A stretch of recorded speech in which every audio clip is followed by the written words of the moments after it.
मेरा दिमाग घूम जाता है जब मैं वराहमिहिर की थ्योरीज और उनके सिद्धांतों के बारे में पढ़ता हूँ। आज अगर हमें ये पता करना हो कि ज़मीन के कितने नीचे तक पानी है और कहाँ कहाँ पर पानी है, तो हमें बड़े बड़े मशीनों की ज़रूरत पड़ती है, सैटेलाइट्स की ज़रूरत पड़ती है। लेकिन वराहमिहिर वहाँ के पेड़ पौधों को, वहाँ के मिट्टी को देखकर ये बता देते थे कि ज़मीन के कितने नीचे तक पानी मिलेगा।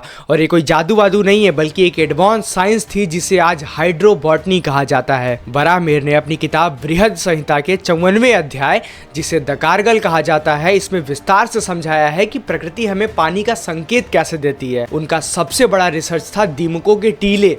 वराहमिहिर के अनुसार अगर किसी सूखे इलाके में दीमकों का टीला किसी विशेष पेड़ जैसे जामुन या गूलर के पास में है, तो इसका मतलब है कि उसके ठीक नीचे पानी का स्रोत मौजूद है, क्योंकि दीमक अपनी कॉलोनी को ठंडा रखने के लिए जमीन में बहुत गहराई तक सुरंगें खोदते हैं ताकि वो नमी तक पहुंच सके। वराहमिहिर ने प्रकृति के इकोलॉजिकल कनेक्शन को पहचान लिया था।